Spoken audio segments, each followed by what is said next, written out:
Hey Sunshines, it's Kristy and welcome back to my channel, or welcome if you're new. I'm so glad you're here. Thank you for taking time out of your day to spend with me. So I am doing part 2 of a Q&A I started in April. I meant to do part 2 in May, and May got away from me. It was a tough month in our house. And so I'm jumping back in. I got questions from Instagram, from videos, and from my community tab. I picked the ones that I either hadn't answered in previous Q&As. I've done maybe 6 or 8 over the past 4 years with YouTube.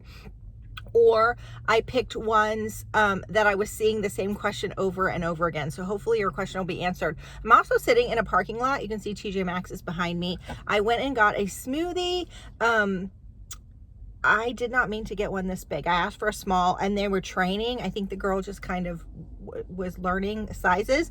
So I'll probably take this home and give Emma about half of it because I will never drink this much. But it's an Aloha pineapple smoothie from Jamba Juice.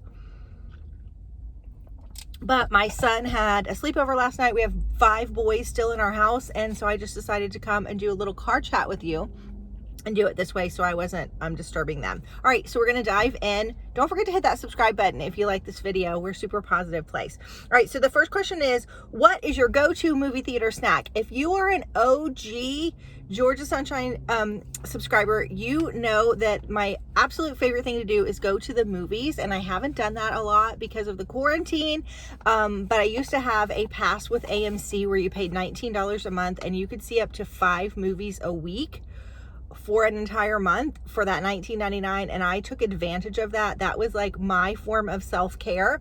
I love to go to the movies, and so when I do, I love to get a small popcorn, a hot dog. I'm not a huge hot dog eater, but there's something about a hot dog with mustard in it in the middle of a movie that I just love, and a Coke Icy because I'm 5 years old. What do your kids think of your channel and its popularity? Well, first of all, I have grown, but I'm not popular.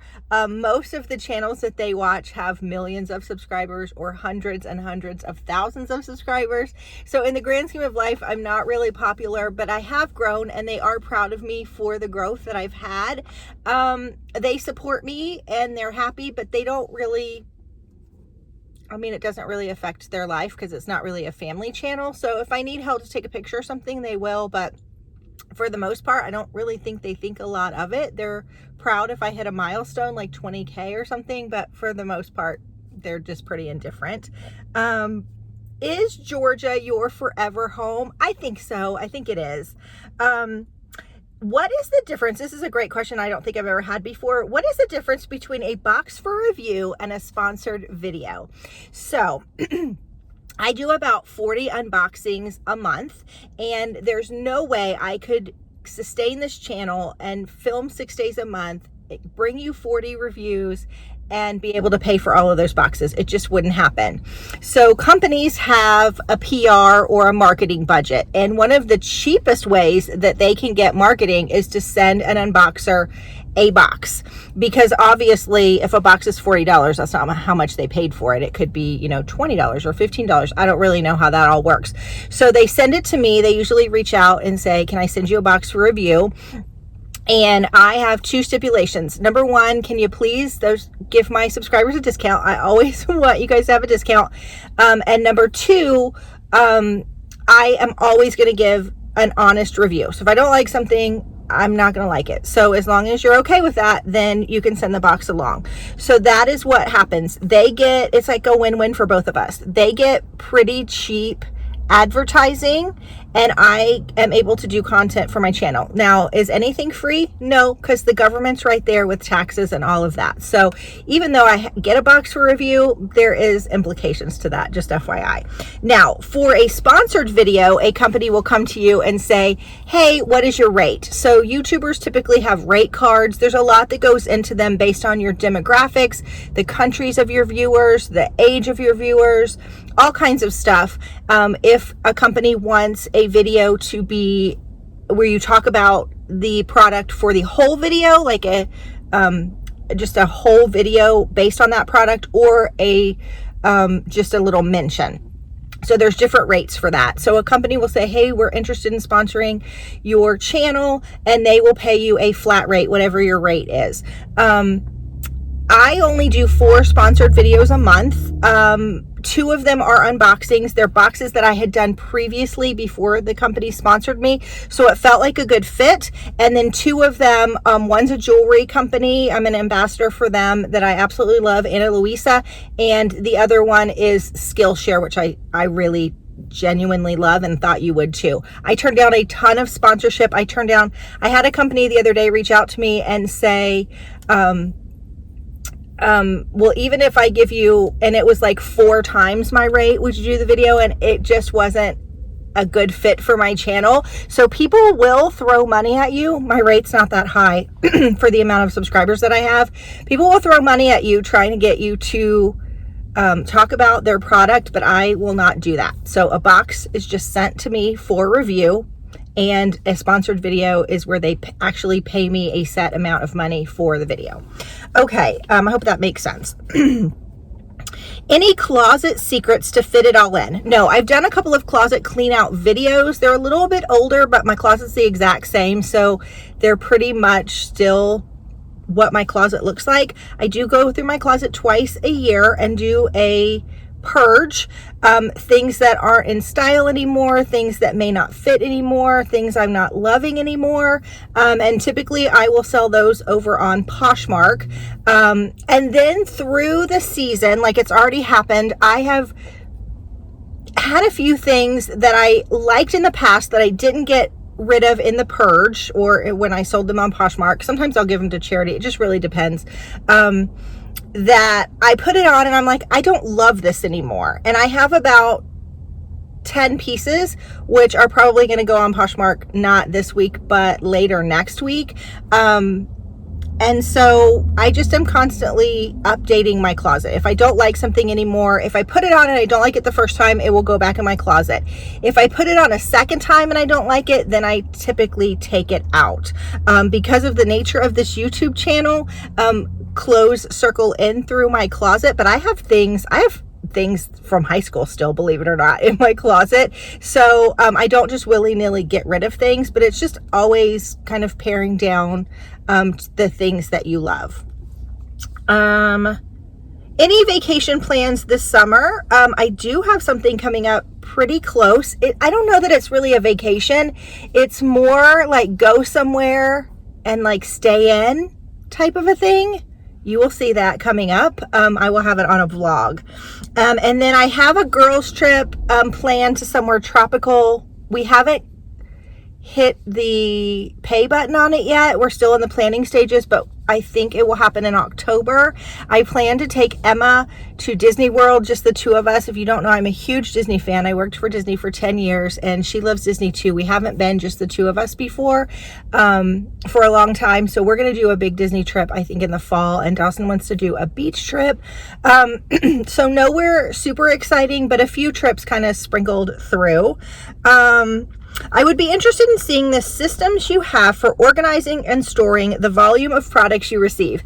Honestly, it's not that mysterious. I have a laundry basket in my room, and so when I'm finished opening a box, I will look at the products. There are some things that I definitely want to try, and there are some things that I just have so many of them. Right now, serums are the things I have a lot of, so I will take some of those. I will put them in the laundry basket. The laundry basket is really like my giveaway pile.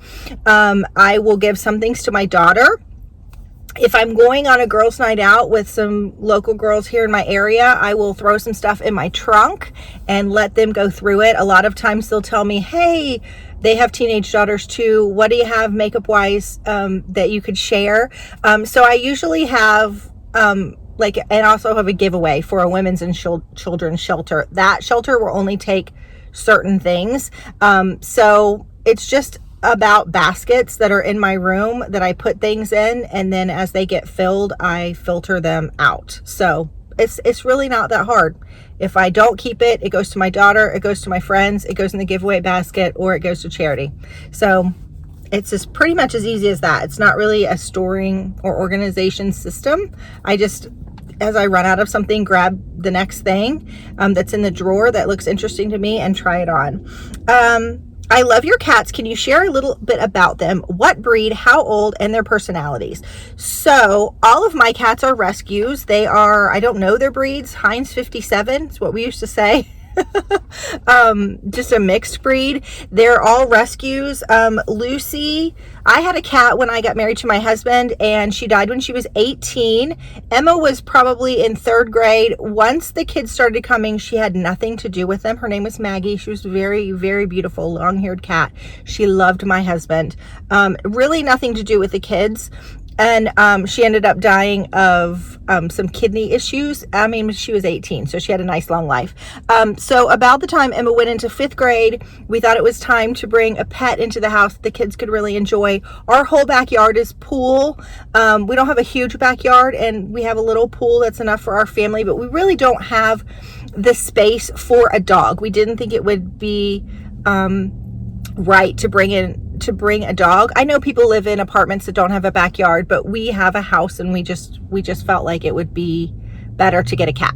So we started looking for a cat, and the time of year we were thinking for my daughter's birthday, it would be the family's pet, but maybe she would get it around her birthday. So we started looking, and the shelters had no kittens. And they were like, well, it's not really the time that cats usually have babies. I mean, I guess you can have babies anytime, but I guess there's a certain time maybe that cats are in heat and you see a lot of kittens. So I put out a message to my friends on Facebook and said, does anybody know anybody that has kittens? And sure enough, a lady from my church said, I have a friend that I work with. She's deathly allergic to cats. She had a cat show up at her back porch. It was going to be freezing. She had seen the cat at her door a couple of nights in a row, but it was going to be freezing that night. She couldn't leave the cat out. She brought it in, even though she was super allergic, put it in her basement. Come to find out, the cat was pregnant. And she was like, I'm definitely not letting this poor cat out in the freezing to have her babies. So long story short, that is how Lucy came into our family. She was one of the cats from that litter. Lola was found at a parking lot roaming around by herself of a gym. It was a friend of mine that I go to Bible study with. She brought it to school. We were at a private school at the time because, who are you going to give a cat to? Someone who has a bunch of kids, right? So she brought it. She was 4 weeks old. She was the tiniest little thing ever, and they had taken it to the vet. She was fine, and I called my husband. He said, you're not bringing that cat home, are you? And I said, yeah, I think I am. My husband's not against pets. He just was happy with the one. But I have always felt, most of my life, I've had 2 cats. I think they keep each other company. So Lola joined our family. And then a few years later, Dawson, we were at a hybrid school. We've tried a lot of different schooling. I definitely am a believer that not every school is right for every kid. And Dawson was in 6th grade at this particular school. 6th grade wasn't elementary school. It wasn't middle school. So they were kind of their own classroom. So it was still a classroom setting, and one of the little girls was moving. Their family was going through some financial hardships. They could not take the cat with them and pay the cat fee, and so they were trying to find a home for it.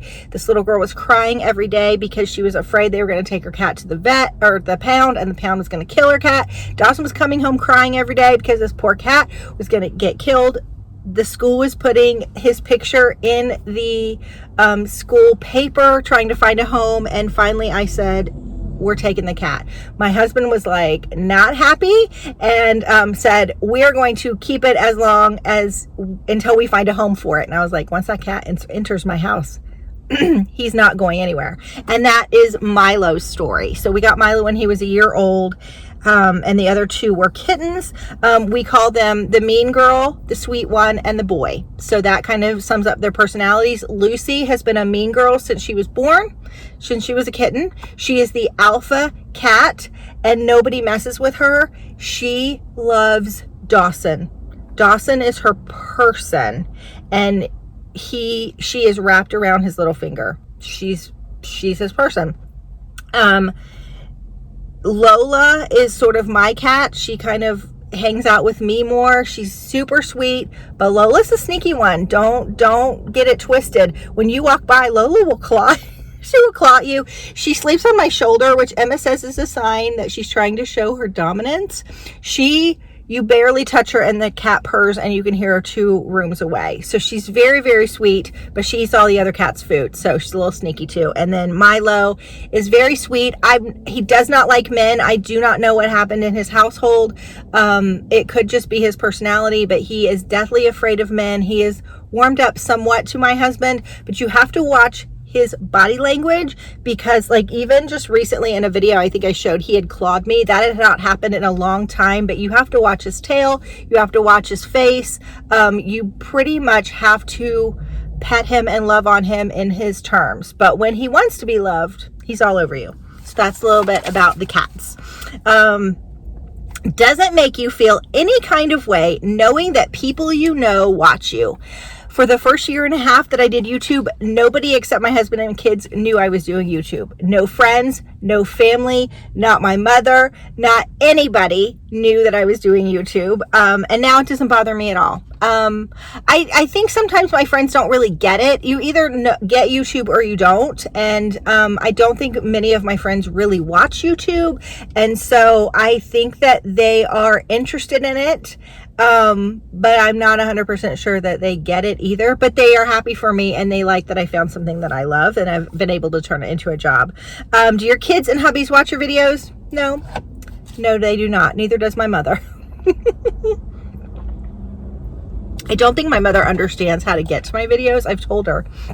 She's said a couple of times that like on Facebook, like I've popped up and she's been able to get into a video that way. But that's okay. I don't really think they understand.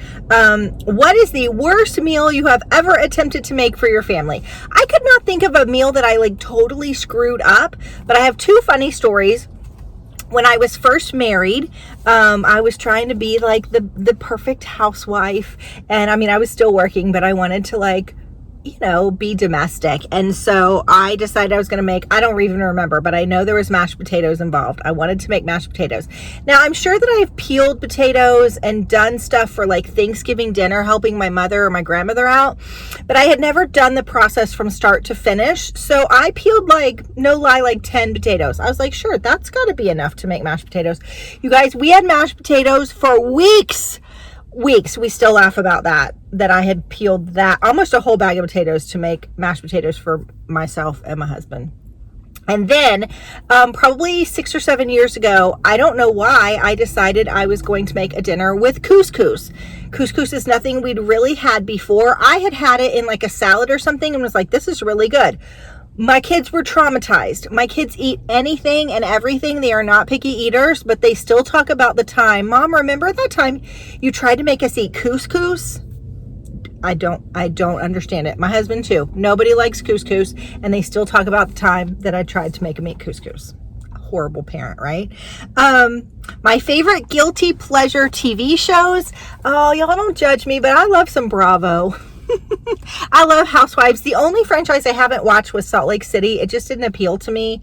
I like Southern Charm. I like Below Deck with Captain Lee or Captain Sandy. I didn't really watch the sailing ship. Is that what it is? Anyway, I like Shadows of Sunset. I like all of those shows. So there you go. What is a perfect day for me? Okay, please don't judge me, but honestly, at this point in my life, a perfect day is where there's nobody at home. My husband has worked from home since the day we got married. So you guys think how hard it has been for you in quarantine with your husband home, your kids home. That has been my life since the day I got married. My house has never been my house. And so my perfect day would mean that the husband and kids left the night before. Maybe they went on a little overnight trip together. I got to wake up when I wanted, eat what I wanted, didn't have to cook for anybody. Maybe went and got a massage, sat out by the pool and read a book. Maybe ordered in some food, watched some junk TV from start to finish. That would be my perfect day. Doesn't take a lot. Now, a perfect day on vacation is actually pretty similar. When we'd go on vacation when the kids were little, there was always a day where my husband could do whatever he wanted and I would have the kids, and I would get a day where he would take the kids and I could do whatever I wanted. And my day always, if there was a pool involved, was to go lay under an umbrella by the pool, and read a book. So pretty much that's my perfect day. I asked for some funny, lighthearted questions over on Instagram, and Lisa Smith, you brought it. She said, how many rolls of toilet paper do you have? If you've been following me, you know I've been trying to dip my toe into the like prepper pantry world. I'm not being really successful. Part of the problem is my husband will see the toilet paper, specifically the toilet paper, not anything else, and he will stop buying toilet paper because he's seen that we have a little pile of it, and I'm having trouble convincing him that no, you still have to buy toilet paper because we have the stock we need, but we don't want to take away from the stock. We want to fill the bathrooms with what we're currently using. So currently right now, I don't know how many rolls of toilet paper, but I can tell you it's not enough. How did you choose your kids' names? Both of my kids were named after family members. Emma's first name was not after a family member. The day that I found out I got pregnant, it was very early. I just knew that I was pregnant. My body felt different. And I said, I told my husband we were going to the mountains. I said, I don't know how I know this, but it's a girl and her name is Emma. And he looked at me like I was crazy and said, okay. And so there's that. But her middle name and then my son's first and middle name are family names. Are you doing a birthday vlog? My birthday is next week. It's on the 15th. Usually, except for last year, obviously in quarantine, I couldn't. I always do a vlog where I take you around and get all the free and cheap things that people offer for your birthday. If you're an OG, you remember these. Again, I couldn't do it last year. This year, I'm actually going to be traveling on my birthday. There will be a vlog about that, so stay tuned. So I haven't quite figured out if I do a vlog ahead of time, which if I do, I need to get it done really quickly, because usually the free stuff you can get, sometimes you can get it the whole month of your birthday. Sometimes you can get it the week before your birthday. Some things you can only get the day of your birthday. So I haven't quite figured out if I'm going to do just Instagram stories where I take you along. So follow me on Instagram and make sure Instagram is not just your wall. Make sure you're following my stories. You'll see little circles. If you sign onto YouTube, find my little circle head, and I do little videos through the day. So I'm not quite sure if I'm going to do a birthday, what I got for free and cheap this year. I haven't decided yet. I think it just depends on how much time I have. Your first celebrity crush. Well, I have to say, I don't know if this is embarrassing or not, but in middle school and high school, I had the hugest crush on Huey Lewis. Huey Lewis and the News. Loved them. But I think my first crush going back was probably, was his name Tom Wompat? Tom Wompat and John Schneider from the Dukes of Hazzard. I mean, does it get better than that? No, it does not. And Waylon Jennings sang the theme song of that show. So it was a good show all the way around. Okay, so this person said, I stopped coloring my hair. Would you try to go natural? Well, first of all, my hair is natural. I don't color it. I think one time in the past year and a half, I did do low lights and they were gone in 6 weeks. I don't do them because they wash out and you have paid $200 and it just feels like $200 is washing down the drain. So right now I am going gray gradually, and I'm embracing it. I don't know if that will always be the case. Redheads are very, very hard to match. So for now, yes, I am staying natural. You can see the gray in my hair. But I don't know. I'll have to see as I continue to go gray if I will keep the gray or if I will color it. But right now I'm embracing it. If you could be any animal, what would it be and why? This is a good one. I would definitely want to be at the top of the food chain. You feel me? You know, maybe a rhino. They're at the top of the food chain. Rhinos are kind of mean though. Tough exterior. Maybe a whale shark. I would love to live under the ocean. One of my cats would be pretty good because everybody wants to be a cat because a cat's the only cat that knows where it's at. If you've ever watched the Aristocats, you know where that's from. So yeah, I don't know. That's a hard question. Somewhere on the top of the food chain. Let's just say that. Have you ever dyed your hair? Yes, I was blonde for several years in my 20s and I don't regret it. I actually really liked it. Probably wouldn't go blonde again, but I am happy. Okay, we got one page done. What is your goal for growing out your hair? So you guys know my hair used to be like super short, and I grew it probably down to here. As it started getting hot, I was like, I can't stand it on the back of my neck. Actually, my hairdresser cuts a ton of this out. My hair is so thick because my hair would be this big if she didn't. And it was just driving me crazy. I knew I couldn't get through summer with my hair on the back of my neck. So I went ahead and cut it a little bit shorter for the summer. This fall and winter, I wouldn't be opposed to try to get it down to here just to see, maybe put some curl in it. I don't know. We'll see how it goes, but I'm actually pretty happy with the length, or maybe a little bit longer right now. What made you decide to become an influencer? So I have to say, it was never a conscious decision to become an influencer. I was watching YouTube videos. I loved watching unboxings. I loved watching haul videos. Those were 4 years ago. Those were the videos that I was really drawn to. And I kept thinking, I think I can do it.